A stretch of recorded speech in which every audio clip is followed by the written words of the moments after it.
workshop, generative engine optimization. I will let our team who will be joining us here in a second give a little bit more information. But I just wanted to kick things off for those of you virtually as well as in the room. Welcome. I'm Colleen Wisniewski. I am the marketing director here at Matter. And for those of you who aren't aware of Matter, we are a health incubator, health tech incubator, as well as innovation hub. And we're on a mission to accelerate the pace of change of healthcare. And we believe that the best way to do that is through collaboration. And that's what this workshop is a collaboration between Matter and one of our longtime partners, Public Communications, Inc. Before I introduce our partners, just a couple housekeeping items for you. This is being recorded, so we will be posting the video live on our website in a few days' time. So that's at matter.health/live, and I'll repeat that towards the end as well. Also, if you are in the room, if you could please silence your phones, that would be great just to eliminate distraction. And then also for those of you joining us virtually, we will be addressing questions towards the end of the presentation. But if you could use the Q&A function to ask any questions, we'll be monitoring those, and as available as possible, we'll also be addressing that. So I'd like to welcome Mary Aaron J., Isabella Saxon, and Jared Allreed from Public Communications, Inc. Thanks again for your time and for being here. We're so happy to have you here. And Mary, I'll let you kick it off and get the workshop going. Great. Thanks, Mary. Good morning, everybody. Well, thank you for being here. Good morning. Thank you for saying that. I appreciate that. And you did. You inspired me to put on a name tag because it really is nice, especially good morning. Good morning. The opportunity to be in person and see face to face. We are very happy for those of you who are in the virtual audience as well. Welcome. For those of you in the room, we get to make eye contact with you, and that's a really good thing. So I am really happy to be here. Thank you, Colleen, for introducing me and my teammates, Jared and Isabella from Public Communications, Inc. We, PCI, are a communications firm that is right across the river. And as Colleen said, we've been a partner to Matter since 2018. And I don't know how many of you had the opportunity. Isabella and I were here in September for the grand opening and celebration of the 10th anniversary here. And this space, if you get a chance to wander around here after, do. This space is inspiring. There really, truly is an energy here, as Colleen was talking about collaboration. When you walk around, you can feel that energy in these spaces. And I do think that it's the energy that the Matter community really brings to healthcare innovation as well. So what we want to do here today is, I'm going to go back a little bit here. I want to also just frame for you, there will be Q&A at the end. We will take questions from the room first, and then we will take any questions from online. But so we do intend to go through the whole presentation first, simply because it kind of keeps the flow easy. Jot down questions as you think of them so that you remember any specific things that you want to be able to ask us. So today's agenda, here's the plan for today. You are here because you're interested in something to do with communications and the way that AI is influencing that, right? Mm-hmm. Okay, good. So the basis of what we want to cover with you today are the items shown here. It really does come down to you needing to, us wanting to give you an understanding, the differences between GEO and SEO, because they matter. It is a different world, and communications have to change to keep pace with that. In addition to that, there are some basic ground terms that will help you understand how to leverage that. When you understand how it works, it allows you to influence the system and be able to leverage it for your own advantages and gains. And most importantly, understanding how generative engines choose and source content is where you get to step into that circle and influence how you appear there. And we absolutely want you to walk away with something usable, actionable. We use the word actionable. Does anybody else hate the word actionable? Thank you. Not one of my favorites. It's still on our slide, however. So what we want is for you to leave here today. If you walk out of here with even one thing that you honestly feel curious about, excited about, inspired about, to try. That's the point of this. These workshops are to deliver information to you that you can use. So try these things. Have questions for us at the end of that will enable you to do that. This is about putting these things into action. And so we will be giving you some specific content shaping strategies, and we will give you just a snapshot of a 3-part plan for how you might go about moving into this GEO work for your company, your organization. Before we start that, I'm going to turn it over to Jared to give us kind of the lay of the land. We want to get everybody kind of speaking the same language about GEO and SEO and exactly what it is we're talking about. Thank you, Mary, and good morning, everyone. Great to see all of you in person, and welcome to those online. We are diving into why we're here. We want to learn these GEO strategies, but what do they do? What do they mean? Why are they valuable and important? We have a behavior shift going on in how people are finding information. People are turning to AI tools, and when they're turning to Google, they're also getting an AI overview at the top of that page. So we're seeing really a ton of increase in traffic to AI websites. ChatGPT had 700 million weekly visitors. And so it's a really growing field, and we'll take a look at kind of how that usage breaks down across different platforms coming up. But we're seeing that 67% of Gen Z and 53% of millennials are turning to AI tools instead of Google. I mean, that's a pretty solid behavior shift, and it's one that if you're not in those AI responses, you're not getting seen by that audience. And so it's really important that you use some of these strategies that we're going to talk through today so that you do show up where people are finding information. Along with just information gathering, we're also seeing people turn to AI for purchasing decisions. So 39% of consumers are using generative AI for research before making purchases. So when you're selling a product, when you want people to learn more about your brand, people are turning to AI at increasing rates, and they're looking for the answers there, and they're taking it as fact, which we'll talk about a little more later on. So the AI product landscape, these are probably the main players that you've heard of, seen before, but ChatGPT is by far the largest platform and the most used platform with over 5 billion monthly visitors. So it really is the dominant force in all of the different AI models that are available. And so we recommend really focusing on kind of those top 3, ChatGPT, Gemini, and Claude, when you're optimizing content. And again, we'll talk a little bit later about optimizing for each platform specifically and strategies that work across all of the platforms. So to help us set the stage a little bit, like Mary said, let's get some definitions out there. SEO, search engine optimization. A lot of you are probably familiar with this. You maybe have had an SEO firm. You've maybe played around with backlinks, and SEO is really trying to increase your search engine ranking position. So when somebody Googles something, you want to be in the top results. That's what SEO does, and it will continue to do that. GEO does not replace SEO. It's an additional element. The search generative experience, that's what I mentioned with Google having that AI overview at the top every single time you search something. I'm sure some of you have heard that there's maybe inaccuracies in that some people are finding it reliable, some are not. But we are seeing more and more people taking that and taking it at face value and not clicking further, which we'll talk about in a moment. And then generative engine optimization, that is the process of creating content that is discoverable and readable by AI in order to influence those responses. And we'll talk through some strategies to do that. But these zero-click searches, about 60% of Google searches are ending without a click. They're not clicking on a link. They're not clicking on any sort of resource, any sort of these cited sources that you see in this AI overview. They're taking what the AI overview says and moving on, or doing another search.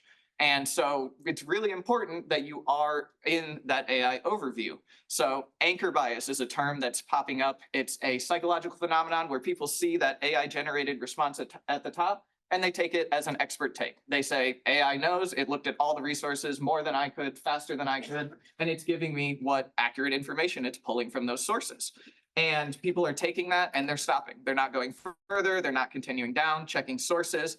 And so it's important that you're included in those AI overviews. And so the generative engine optimization for your content is how you become included in those.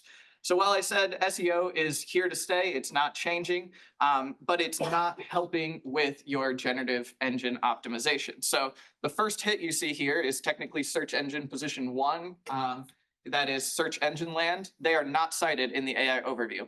Any content, they're the highest ranked SEO for the search of what is GEO, but they are not included in that AI overview. Nothing about them is cited. They're not included in the list of links that overview is synthesizing. So they are two separate strategies, one to get your links featured and one to be included in those AI summaries.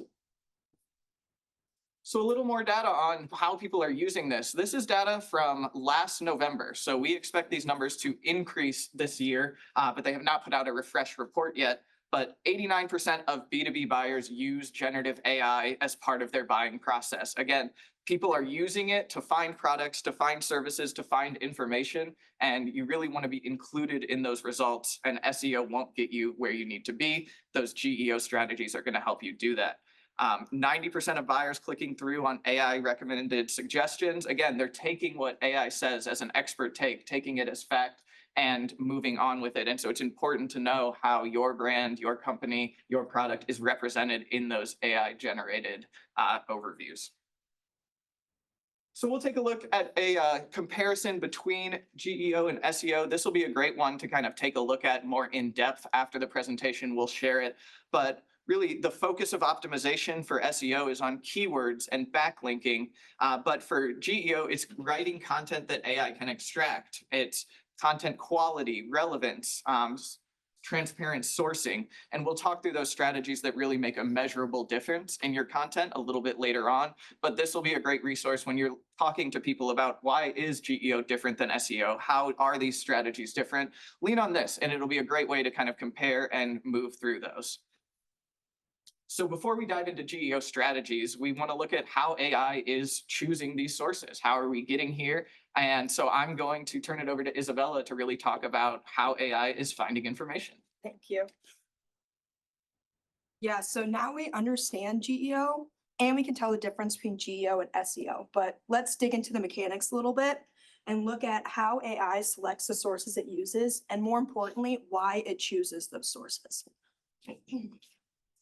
And to do that, we looked at a Muck Rack report. And so Muck Rack, if some of you don't know, is a media database and tracking software that a lot of PR professionals use to track journalists, content, and industry trends. They also come out with a lot of reports on earned media and media relations. Now, with this report, they analyzed over 1 million AI responses, and they found some pretty interesting insights on communications. And one of those is that GEO does not undermine communication efforts, but it actually amplifies it. It validates it. And that's because PR and communications hold the same values with GEO. They both reward and prize clarity and credibility, and they amplify trusted and verifiable information over self-promotion. We always tell our clients that authenticity and credibility is super important. And GEO is showing us that it also agrees, as AI algorithm is made to look for the same things. Now, we found this by looking at the report and the numbers. 95% of AI sources links are from non-paid sources. So that's not advertisement or sponsored content. It also found that 27% of all links are based in journalism, on journalistic content. But if you ask for more up-to-date information, so say if you ask AI, how is a company doing in the past 6 months, that 27% jumps to 49%. So you have a 50-50 chance of your response being grounded in journalism. So it really just promotes that having solid and strategically well-placed storytelling with trusted media outlets is important. It's something to look out for because journalism takes up a huge part of what is cited in AI. Now, GEO doesn't just boost up earned media, but it also levels the playing field for smaller brands. We found that GEO, so unlike SEO, where top companies usually stay on top, with GEO, it weighs freshness and credibility way more than just how many people are going to your website. We found in a study that a company that is listed in the number 5 slot for search engine report, if they use GEO strategies, they can almost over double their visibility. That's a 115% boost. So this is huge for healthcare startups in particular, as it gives you another avenue to kind of compete with these major players. if your content is credible, consistent, and cited by trusted sources. Now, I said consistent, and that's a big word because we found that OpenAI models really have a recency bias. So they really only go for sourcing things that came out recently. So if you had an article that came out 3 years ago, AI isn't going to, as likely cite that as if you had one coming out 3 months ago. So even if you have, verifiable information to put out there, you have to consistently keep doing it if you want to consistently be cited by AI. It found that 56% of the journalist-based links that were cited by AI was in the past 12 months. So again, continuously putting that out is extremely important. Now, I said trusted media outlets a lot, and a lot of people might be like, well, what are some of those? And in the Muckrack report, they came out with the top 6 most frequently cited media outlets, the top 3 AI models cite from. So that's Claude, Gemini, and ChatGPT. I know it's kind of small, so you may not be able to read it, but we just wanted to point out that there are 4 major ones that are consistently called out between all 3 of them. And that's Reuters, AP, Financial Times, and Axios. So if you're looking for some good media outlets to go after, those are some main ones you should look for if you want to be cited by AI. But it's not the only ones. And that's a huge thing where AI really looks for the niche fit to the question. So if you have, which we kind of all do too, if you are wanting to look for information about neurology, would you rather look at a media outlet that specifically focuses on neurology or at the New York Times, who puts out neurology articles twice a year, right? You would want to look at the media outlet that specifically focuses on neurology because it's credible. And AI does the same thing. It's looking for the source that knows what it's talking about. So if you want to get, your information cited, going after a media outlet that is really puts a lot of stuff out based on the same topic you're writing about could really help your chances. Now, one thing to look out for is some media outlets do not let AI cite or look at their content. So some, like the New York Times, Medscape, or Stat News, does not allow AI to go in and look at your content or use it for citing. So though it's pretty cool to get an article in New York Times, be like, this is really big and fun, it will not help you with GEO. Now, we know most everybody here really works in the 3 major industries of healthcare, government, and technology. So in the Muckrack report, they really just split it up basically of what is most cited in those specific industries. And a lot of it's kind of what we already discussed. So I just wanted to go quickly through them to show you the main differences that you'll see between these industries. And the first is with healthcare. Now, healthcare, as you can see, government and NGO sources are one of the top cited sources for healthcare industry. So that means getting into peer-reviewed research and getting an expert voice out there could be one of the best avenues for you to get cited by in AI. We can also see this as they most graciously gave us a list of some of the top cited journalists that are cited in the healthcare industry.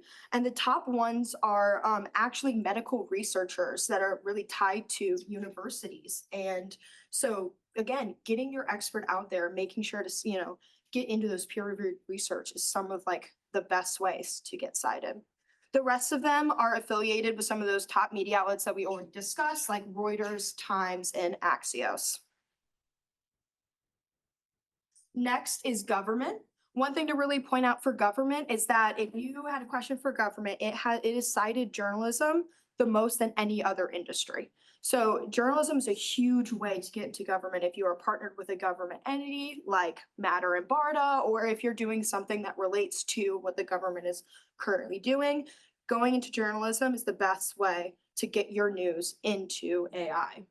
This also can be seen by, again, the cited journalists there, and almost all of them are affiliated with Times, Axios, and NPR. So those are some major 3 that you can go after for that. And finally, technology. Now, this one stood out to me the most because 1, it has no frequently repeated journalists that are cited for AI. And also, Every single other industry has academic research that is being cited except for technology. Technology has no academic research that AI cites for. In fact, it only really, some of the major ones are social media and user-generated content, as we can see with Medium, Wikipedia, LinkedIn. Another source that they really like to go for is softwares that have training programs. So like Coursera and Udemy that's listed up there. So possibly a great way to get cited by AI for technology is putting a course in some of those programs, making one about your brand, about what you're doing, and the differences between, the technologies that you're innovating. So I said a lot of information there, but I'm going to hand it over to Mary, who's going to help round it all up. Thank you. Thank you. I've been seeing a lot of people grabbing snapshots of the slides, which is great because that says to me that the content that's up there is valuable to you. And as I sit and listen to this, I was trained in journalism. I've been working in the communications field for almost 30 years now. And I will tell you that I was a bit of a skeptic about AI because I wasn't sure what it was going to do in terms of changing communications. What I can tell you based on the kinds of information that Jared and Isabella have been sharing is that it is a game changer in the best possible way for one of the fields that I value very highly, which is journalism. And I'm going to explain a little bit more about that here as we look at some of the things that Isabella highlighted was very niche specific. And that's important to know because whatever your company or organization profile or positioning is, you need to know who is your priority audience, because that will also then tell you what are the priority places where you need to be visible and what do you need to be giving those audiences. So that niche insight is important to you. So let's zoom back out again for a little bit and think some high level positioning that I think is applicable to all of you. Thought leadership is a big part of this as well. Many of you have probably dabbled in or worked in thought leadership. This works very well hand in hand. The biggest point I want to emphasize of all these 6 points, 6 high-level points: proof over promotion, regulatory precision, credible sources, clinical clarity, KOLs and institutional affiliations, reputable institution affiliations, and structured summaries. There are 2 things that I want to distill out of that. Number 1, proof over promotion. These AI engines value more than anything else verifiable, credible sourcing, and verifiable, credible sourcing across multiple channels and platforms. It's that repetition that Isabella was talking about. So in the days when there was a shift toward digital marketing, there was a movement towards very general marketing language, and it was all about promotion. And if you said you were the best, that was supposed to get you enough visibility because you could game the system. This validates a much more reputation-driven approach. Verify your sources, be able to back them up, have the source citations and the experts who really prove that you are the expert, you have the information that your audiences want. That's where journalism comes in. The one other thing I want to call out for this audience, how many of you work in areas where you're going through FDA approvals of some sort? Right, okay. So you know that in that realm, in the regulatory field, precision in language is critically important. And when you're talking about putting out content where you're going to be talking about your regulatory status, make sure that you use very precise language. Is it a 510K clearance? Or did you go through some kind of an IRB process? Whatever that is, be very clear and make sure that that is in your content that you're creating to share, and it is sourced and cited appropriately. Not only does that help you in terms of legal standing because you want to be precise there, but it also prevents AI from doing something that it is prone to doing. And that is, it interprets a lot of information. It is synthesizing information across a whole range of sources. And that means if it doesn't know how to crystallize something clearly, it will essentially interpret its own answer. So you want to be crystal clear, structured summaries, clinical clarity. Make it easy for AI to do the job where it surfaces your content. And accuracy is a really important concern. It remains so. There are studies that show that as a news gate, AI is growing, especially among those who are 25 and under. And it has also been shown in studies that as a newsgate, AI is misinterpreting some things. And a lot of times that's due to sourcing problems or misinterpreting the combination of information. There's a responsibility that you have in the earned media field now that is both on the content creation side and after a story appears. And I want to tell you a quick story about a placement that Jared and I worked on with one of those journalists who was on a slide that Isabella showed, Alice Park of Time Magazine. Jared is going to talk in a minute about how to structure your content so that it's easy for AI. That structuring of content is also quite relevant to media content that you want to put out to journalists. So you do all that, you go out to journalists. We went out to Alice Park. We had excellent sources. We had data, we had studies, we had all of the package to give to her. She did interviews with a number of our sources. The story appeared and there was a misinterpretation. The important thing for you to know about that is it means that once that goes into AI, it can be resurfaced again and again and again. And so it matters now more than ever. If there is an error in coverage that appears, take the time and ask for a correction. We did that and we did get a correction. I will tell you that they don't like it. They are not happy to get those phone calls, but they understand that they have a duty as well. If you're going to ask for a correction, you need to know exactly what the inaccuracy is, be able to validate why it matters, and be able to give very clear information about how it needs to be corrected. But so you have a responsibility on the content side and shepherding the results that come after coverage appears. But Jared is going to take you through the content side. And I think this, I expect you'll probably take a lot of pictures of. Thank you, Mary. So yes, let's get into the fun stuff, these actionable strategies. We've talked a lot about why it matters, why we're here, the changing landscape of how people are finding information, and why it's so important to be included in these AI responses. So how do we do that? Well, there's some strategies that are coming to the top in terms of actionable ways to really optimize your content for AI readability. So answer first formats, having Q&As, FAQs, lists and comparisons, that's what AI really likes to cite. It really likes when it can take a comparison between products and just pull that information and include it in a synthesized response. Those FAQs or key takeaways at the top, those can actually kind of give AI an indicator that the content of that article is going to be valuable for what it's looking for. You're basically trying to lead it to your content by making it high quality, readable content. So again, the way that you format it using headings. AI loves to be able to parse through headings, subheadings, bullets, short paragraphs. So you can actually kind of see what GEO looks like, and we'll take a look at an example. But I think the most important one on here is EEAT, that is experience, expertise, authority, and trust. Those are really the big things that AI is looking for. It's looking for experience. Does your website, does your page, does your expert have experience within this field? Do you have expertise, or do you have authority? And so what that looks like is having a byline on all of your posts, including your credentials, and then maybe even a reviewer byline of reviewed by expert, PhD. And so again, you're putting that authority and that clarity right at the top of these articles so that you're able to really say to AI, this is credible and this is why. And so again, another one is using clear conversational language. This is something that we should all be aspiring to anyway. And it doesn't mean that we need to do this just for AI. We all want to have clear, understandable, digestible content. But what that means for AI is it means not really long sentences. So you can use complex language. That's okay. AI understands. It doesn't have to be dumbed down.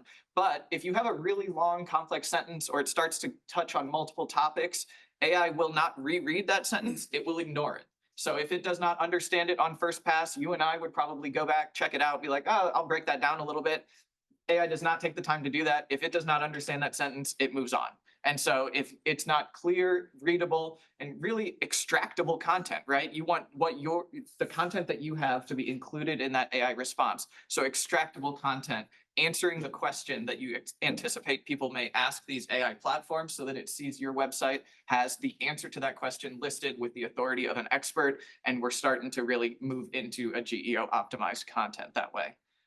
So this is an example that you can take a closer look at later, but this is basically all of those strategies combined into one blog post. So you've got a byline and a reviewer byline, sources verified as of 2025, right? Transparently saying that you've validated this information, that this is authoritative content. A quick answer, right? You want it to be that answering the question that people are going to be asking AI platforms. So you can shape your content around what you want people to know, or ask an AI platform about a question about your company and see how it responds. If it's not accurate, what content can you create to kind of influence that response, to answer that question with an authoritative source? And then some of those other ones, bullet points, subheadings, comparisons, all those sort of things that you can kind of take a look at and see in action here. Certainly, you don't need to apply every single one exactly like this. This is a kind of template so you can see what these strategies look like. But as you start doing this, you'll start to see content visually. When you pull it up, you're like, this is GEO optimized. And you'll see it more and more, and we're seeing it more and more, especially in the links that are being cited by AI. Doing research with AI, you click through to that link, and all of a sudden it looks kind of like this, and you can tell that it's not an accident that they were included in that response. So other ways to help kind of your optimization and your inclusion in those responses, you can publish a summary of an earned media placement. So you get an earned media placement, and that's great. AI likes journalistic content, but bring it back to your website. Publish a little summary. Our expert was featured in this piece about this topic. And what that does is it shows AI that you now exist within the media landscape. You exist on your website, and those are tied, and it says, oh, okay, it's validated. That external validation that Mary touched on is really important. It's credibility, building that out. And so you can use those earned media placements as training data for AI. That's really what it is. You're not putting it really on your website for consumers, although it is valuable to show that thought leadership. You're putting it there so that AI has more data and more validation that you are an authoritative content source for them. Like Mary said, AI can kind of jumble for when it's looking at a lot of different sources. And so consistency in messaging across all of your platforms is really important. That means correcting anything that's wrong in an earned media placement so that AI finds an answer and has the same answer validated across every platform that it checks. When it starts to have, conflicting information, or it doesn't have that valid source to trust and it's seeing different answers, that's when you can start to get into hallucinations or your company, brand, product being misrepresented within those AI responses. And so it's important to have that consistency across all platforms. And an easy win, I'm sure a lot of you do press releases, is optimize your press release using those GEO strategies and post it on your website and send it out to media that way. And so you're building out training data for AI. It's accessible to people who are interested in what you're doing and what announcements you have come up, but you're just structuring it slightly different so that it's attractive to AI, basically. You want to make it easy to get that answer from your content so that it's using it to inform accurate responses about your company. So some data to kind of back this up. This is all from a study that was done purely on generative engine optimization strategies. So adding a quote from an expert showing that authority, up to 41% improvement in inclusion in AI responses. So position adjusted word count, what that means is it's the metric that kind of combines where you're featured in an AI response, how high up that is. It's a new metric within the GEO space, but basically what it looks at is the inclusion in those responses so that you're able to see where we included and where we included towards the top. And so the more you continue to optimize content, the higher up you'll be within that. Adding stats across every category, vast improvement. You want that transparent data, the sourcing of it was reviewed and validated in this date so that AI knows that it's accurate and current. Citing your sources, really important. Where I've started to see even some companies put out like in parentheses right after a quote, like source is this. And it's probably not how you'd normally do it. Maybe you do kind of an inline citation, something else. But we're starting to see that really come to the fruition of people really putting transparent sourcing right in line with their text so that it becomes easier and easier for AI to analyze. And it's also important to show your credibility to consumers who are looking at your product. Again, these are communication strategies that are great not only for GEO, but also for creating high quality content across all of your platforms. Easy to understand language, those simple sentences that we talked about, that has measurable improvement in inclusion in GEO responses.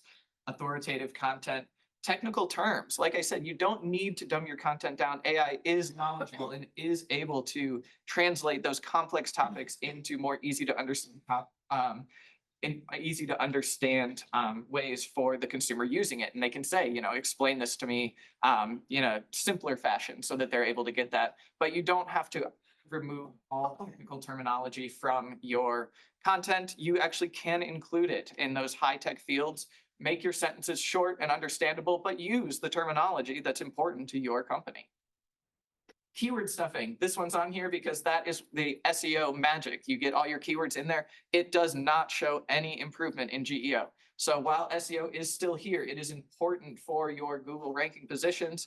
Keyword stuffing will not help you at all with GEO. So those strategies are separate. And I would, again, encourage you to refer back to that chart at the start to kind of see a few more of those differences between GEO and SEO as you dive into this field. I mentioned earlier that these AI platforms prioritize different types of content. So you can see kind of a little cheat sheet here for optimizing by engine.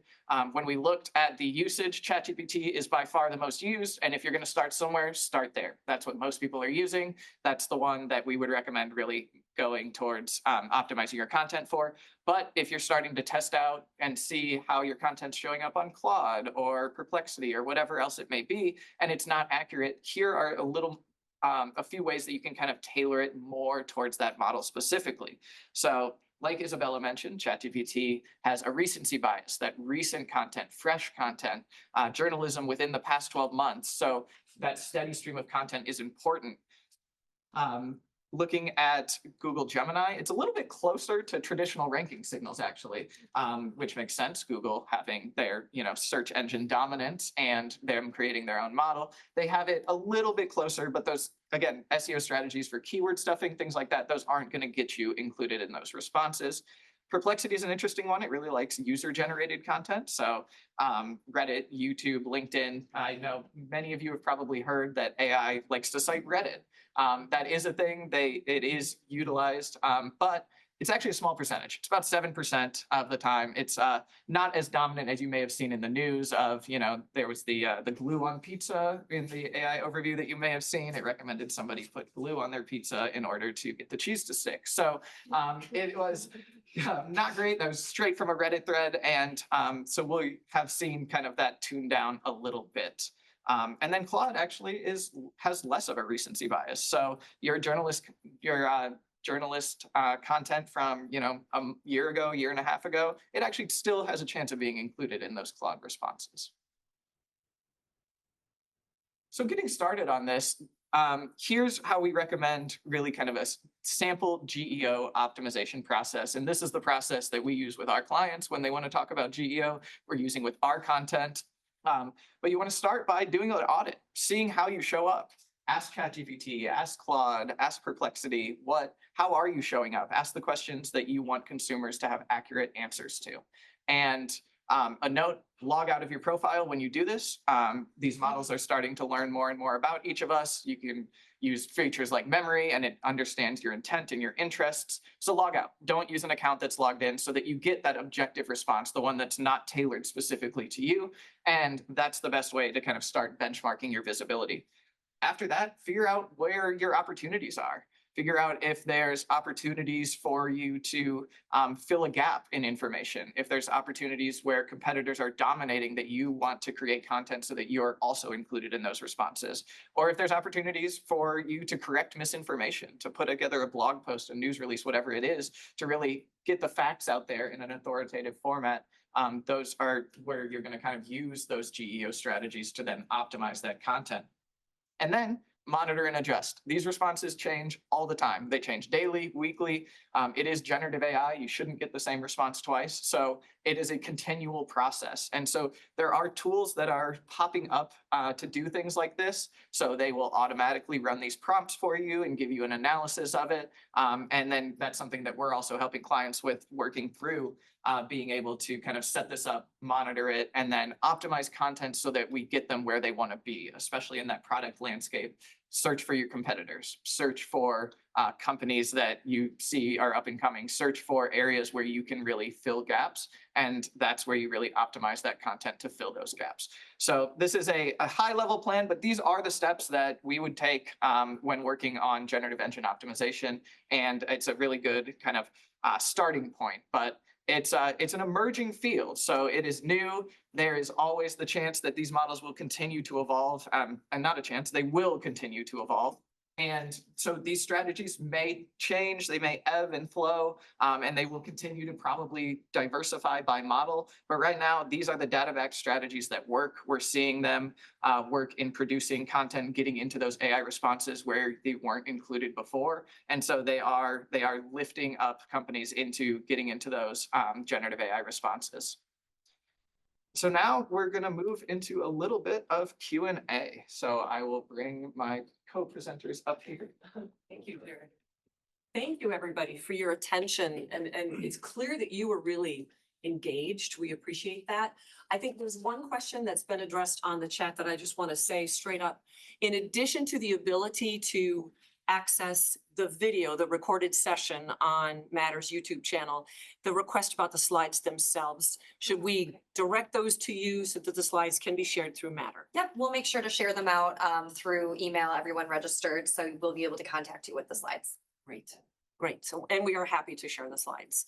And so Jared, Isabella, myself, we've been really happy to share this information, but we know that how you want to apply this, you probably have some more specific questions for us. So what we'd like to do is open the floor for your questions, and we'll start in the room first, and then there are a couple that are on the chat, on the Q&A as well that we'll take. When you ask a question, if you just raise your hand, we'll recognize you. If you could say your name and organization, and then keep your question concise. And the beautiful thing about this room is that there are microphones in the ceiling. And so you don't even need a microphone. All you need to do is speak clearly enough that all of us can hear you, and it will be on the recording. So what can we help answer about how to actually take some of these strategies and put them to work for your organizations? Yes. Hey, I'm Scott with Route 3. Question about if you have any tips around video and optimizing video. Yeah, closed captions are really important because AI can access captions. So for example, YouTube videos, AI is scraping the transcript. It's not watching the video. So adding the transcript, adding closed captions. You can add metadata if it's embedded in your website to tell AI what it is. But right now, the majority of AI platforms are not watching videos. They are taking the transcripts of those videos. When you were to show the blog breakout and all of the kind of categories that you want the content written in, because that's how AI comes and scrubs it, do you recommend structuring videos in a similar way? Yes, I would say, yeah, if you can put the description of the video, you can optimize it. This is what it says. This video answers this question into the transcript. The video itself, again, the AI platforms are not visual models right now. They are not watching the video. They will take only what's in the transcript and the description of that video. And so you can optimize the description of that video, but within the video itself, you can do whatever you'd like. I want to add to that too, because I think there's an important corollary to that in the journalistic side. The move toward more explainer videos is really dominant right now, and for good reason, because newsrooms are really thin. They don't have the staffing they need. So the ability to create content that breaks things down simply, clearly, and easily for audiences across all types is a really valuable strategy. Great. Thank you. Let's go here first. Hi, my name is Daniel. I'm a physician and professor up at Evanston. This is a little bit of a predict the future question, so I apologize in advance. But as you guys mentioned, this is a evolving landscape and at rapid paces as well. If you guys could just look into the future, like 1 year from now, any big changes you foresee for GEO versus SEO? If you were to look into your crystal ball and predict the future a little bit. I'm going to give that one to Jared. He's our futurist. I think from what we know now, that the EEAT, the experience, authority, trust, that credibility aspect is going to continue to be important. The way that AI is choosing content right now will probably evolve the way that it prefers content. Because again, realistically, somebody in the basement of OpenAI can turn a dial and all of a sudden everything's changed. And that absolutely could happen. If things change with SEO, it will happen. But right now, these are the content strategies that work. But I would guess that authoritative content, that trustworthy content, I think as a society as a whole, we're really looking for that authoritative, trustworthy content. The rise of AI and how people are using it is really increasing rapidly. And so that trust aspect, that having the authoritative content being a reputable source, a source that you can convince AI is trustworthy, and the general public, I think those will be the things that kind of carry through. If it's transparently citing your sources, or if AI will get to the point that it can just find the sources instantly and know that your information is credible, I think those are ways that it could continue to change. But again, we really are at the mercy of these companies creating these models, and they, being private companies, can turn the dials whenever they want. So I'm sorry, it's not a wonderful answer, but I do expect things to change and adapt. But that authoritative, trustworthy content is going to continue to be something that they're scoping these models for right now. The hallucinations is something you've heard a lot about over the past years, probably working with AI. And hallucinations are reducing. They're technically a bug. They should theoretically hit zero at some point. And so they're working on scoping AI and changing these models so that they find authoritative content, trustworthy content, and include it in those responses. So right now, the dial seems to be turning towards GEO strategies being perfectly suited to kind of meet that moment. But again, at any point, that dial can move. Let me give you another angle on that too, because yesterday I was speaking with a neurologist and we were talking about their communications priorities. And he noted that one of the biggest priorities for one of the organizations that he helps lead for the next 5 years will be on correcting misinformation. This dovetails very easily alongside these strategies that we're talking about with GEO. And so I would say one of the corollaries looking into the future is going to be the increasing responsibility that those of you in these spaces, including physicians, particularly physicians in healthcare is, our field, the responsibility to ensure that you are really being crystal clear about the information you are sharing, the evidence it is based on, the authority with which you are speaking, and making sure that that is disseminated through as many communications platforms as you can to reach people where they are. We are seeing and hearing a much heightened appetite for advocacy within the medical space. It's become an incumbent responsibility, not just a nice to have.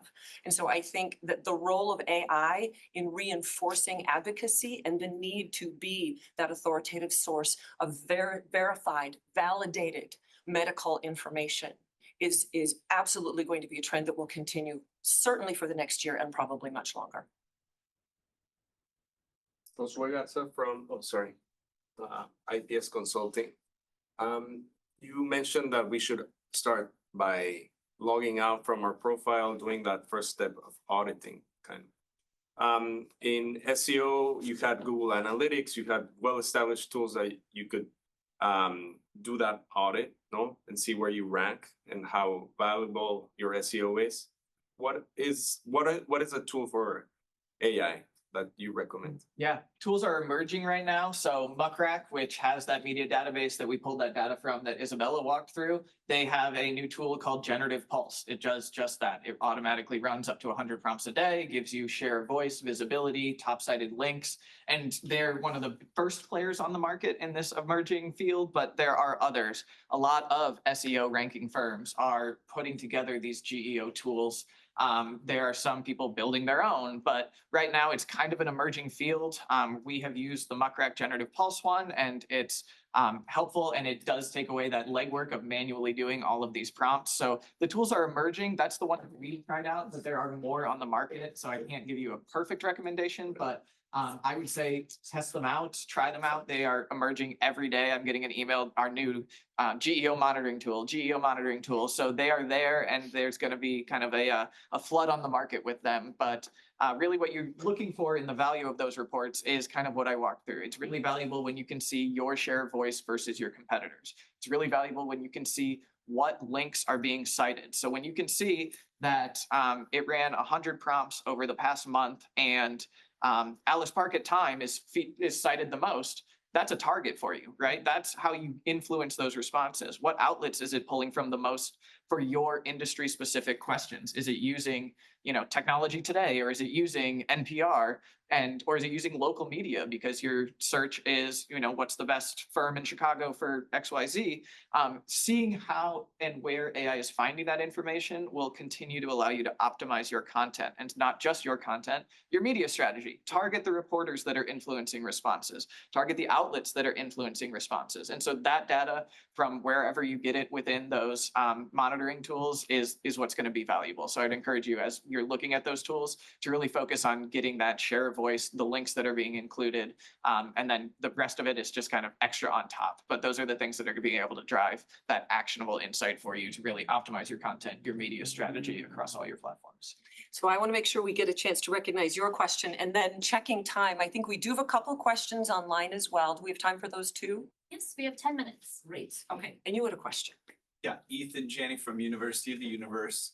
I just kind of wanted to ask about you all and your organization, the different domains you work in, how you structure that. You have teams in different domains, and a little bit about the differences you might be seeing when we're looking at this stuff. Happy to do that, but first, I have to say, your title, I sent a message to my team and I said, I have now discovered what the future should look like. I want to have a title that says I work for the University of the Universe. Right, you can join the team. That was beautiful. So our team, we are an integrated firm. And as you can imagine, so we've been around for 60 plus years. So there's a great deal of evolution that has taken place in a communications agency like ours. There have been times when we have had very specific silos of services, digital and internal communications and, media relations. Now we work on a more integrated approach. And so we have a number of sectors that we serve, and you all might be interested to know that conservation is one of the big areas that we serve. So zoos, aquariums, conservation work, there's a tremendous overlap between healthcare and those fields with One Health and some of those concepts that are really, some of the discoveries coming out of the veterinary community are really compelling in the human health space. So conservation, nonprofit business, government, healthcare, and we have specialists in each of those sectors of knowledge. And then we have teams of people who support the different services that are needed in each of those: design, digital, AI, media relations. Isabella is a part of the team that leads a lot of our media relations work and knows journalists, is on the phone with journalists all the time. So we're integrated, we're small enough to do that on a day-to-day basis while still ensuring that individuals have special areas of knowledge. Thanks. Yeah, thank you for that. Any other questions in the room? I have a quick one. Garrison, please. So Garrison Anderson with the Matter team. I am just curious if you could talk a little bit more about user-generated content, especially in the context of, I know a lot of founders, they want to be in that thought leadership space. And a lot of times they do utilize AI to help generate the content they want to put out there. So in the sense, could you talk about how AI generated content is perceived in GEO and what you think of that concept? Yeah, it's an emerging field. It wasn't studied in that research paper that is unfortunately the only authoritative source on GEO right now. But it's emerging that AI kind of likes content that's written like AI. So if you've ever asked ChatGPT for a blog, probably had subheadings. It probably had kind of a short paragraph format. It doesn't really like to write long form. And those are the GEO strategies: shorter paragraphs, subheadings. And so it does work, but we would always recommend those human additions, the adding the personal touch. That's important. It helps kind of position you as not just another AI voice in the noise. Prediction-wise, I would say that it will, if it can, start to tune more towards human-generated content than AI-generated content. Right now, nobody has the secret sauce for understanding and proving what's AI and what's not. It may come, it may not, depending on how fast these models advance. But the end goal, I would guess, would be moving more towards user-generated content and AI ranking AI generated content lower, but right now it's producing content that is being cited by AI. But those human additions, making sure that it's accurately representing your company, making sure that the sentence structure makes sense, making sure it's answer first up top. You can train AI to get pretty good, but make sure that you add your element to it. And that's an important way to distinguish from the noise and not just be another fully AI generated piece of content, because there's the chance that if they figure it out, they will tune the dial more towards human than AI. And so as a best practice, we'd always recommend at least adding just a little human touch if you can when you're using AI generated content, so that you're able to kind of have your voice show through and again, distinguish it from the noise. Let me put in a plug too. Thought leadership is about as good as your point of view is. If you're just wanting to have thought leadership for the sake of being visible, then you don't have something to say. Thought leadership is supposed to be about having something to say. So this is where you can use AI. AI can be your partner in collaborating to test what you're coming up with. So you can actually teach it to emulate your voice, your tone of voice, all of that is very helpful. But if you're wrestling with trying to figure out how to crystallize your idea, how to crystallize your perspective so that it truly adds something to the marketplace of ideas that you want to be in, I've used it to just free write and ask it to help me distill it, and then go through iterative processes and say, okay, now what's compelling about this? What's different about this? What's not here? What should be here? Use it to test what you're doing so that you actually can arrive at the process of having a distinctive point of view. Online, what do we have, Kay? Right, we have about 4 minutes left. So let's try to rapid fire as many as we can. First question, can LinkedIn posts be included in an AI overview? Definitely. Yes. Yes, as we saw in the slide with technology, LinkedIn social media is one of the top most cited for the technology industry.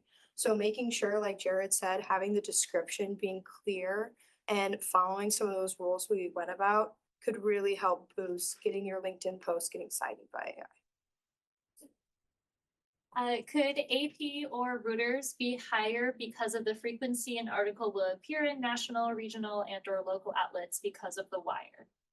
That's kind of a loaded question, because the reality of why Reuters and AP and all those show up in all those other outlets is the very same reason that AI cites it, because it is a high trust, high credible source. So it's kind of both. Thank you. Next question, is GEO also important to consider for B2C companies? Yes, absolutely. And everybody is starting to use AI more and more. I know we saw some stats at the beginning of just younger people, consumers looking towards AI for answers. There may be a shift eventually where it's mostly an AI world as Google continues to evolve. We're seeing it increasing. Wall Street Journal this summer reported that AI search is increasing faster than anybody has expected. So we are expecting it to continue to increase for every industry. Anybody who wants to get your message out there, it's going to be important to be included in these AI responses, because people are using them to find information and they're taking what it says as fact. And so it's regardless of industry, pretty much anything, anywhere. If you want your content to be seen, we're moving towards a world in which AI is going to be the one that decides if it is seen. Perfect. I see 2 more questions and we have 2 minutes, maybe. For blog content, is there a difference in GEO ranking between blogs on a website versus a platform such as Substack and Beehive? Having it on your website will increase your authority and credibility as the website. So AI is looking at your website, it finds your blog, answering the question, and it'll look around your website otherwise so that it can kind of take that. So I would recommend probably both, honestly. I mean, being in more places with consistent messaging pillars is really what you want to do, but having it on your website so that you build that credibility, so that AI knows, oh, that website has the answers to my questions about whatever it is that you are the expert in. I would recommend keeping it on the website so that it draws AI towards your content, not towards somebody else's content. And then one thing that just is a general note to remember is make sure AI can access your website. That means enabling robots.txt files. If you have no idea what that means, like me, I started and I was like, all right, I'm going to ask AI how to do that. And it is very easy to kind of understand and get an explanation from. You can actually just take a link to a website, put it in whatever AI platform you prefer, and say, can you access this? And that's a great way to just do a test. For those who are into web development and much more on the software side, you can check and manage all of these things in your robots.txt file. But if AI can't find your content, if you don't allow it to access your content, you're not going to be featured in those responses, and GEO will not get you anywhere. And so you will need to ensure that your website is AI crawler accessible. Perfect. And then final question, also on blog posts. How can one best utilize blog posts for selection by AI platforms? I think it's the content ideas that we discussed. It's that content structuring. You know, so if you're taking the time to develop a blog, take the time to look at it through the lens of GEO in how you've structured the headline. Have you cited your expert sources? Have you listed their credentials? Do you have subheads? Have you framed those subheads in a way that the content that follows shows that it's an easy, concise answer to whatever that question was? Anything to add? Yeah, if you're looking for blog content, start with the audit process of GEO and ask questions and figure out where there's an opportunity, where it's misrepresenting your brand, where it's not answering the question right, or where it's citing your competitors. Write a blog on that topic. Answer it first, GEO optimize it in an answer first format, and you're starting to create content to shape those responses. A great way to look for content ideas. It does take a little legwork to run these prompts that you come up with, but it is a good way if you're just like, I don't even know what to write and GEO optimize, start there. Start doing a little audit, figure out where the opportunity is, and you can post a blog and you can be included in an AI response the next day. So these can be instant results. It's not building like SEO over time. And so you can see these changes happening. And so that's what I'd recommend to kind of build out a content strategy if you're looking just to see, not sure where to start with this. Perfect. Thank you. That's all we have. Thank you, everybody. I think the invitation is open for people to stick around. Yeah, for anyone here in the room, please stick around. We have refreshments out in the hospitality area. For those of you online virtually, thank you so much for joining us. And again, I mentioned we will be posting the recording in the next few days, and we'll be providing the slides. So look for those follow-ups. And also, if you enjoyed the event, both in person or virtually, we do have lots of other events that we host here at Matter, both online as well as in person. So the next one that we have coming up is next week. It's our Loyola partner health equity quest, which is all virtual. And so it's kind of a heart health focus for next week. We also do coffee connections and co-working once a month. So it's kind of another smaller format in person. So lots of options for both virtual and in person joining of coming together. So thanks again, Jared, Mary, Isabella, for so much information. I took a lot of notes as well. Can't wait to start implementing. So thanks again. Have a great day.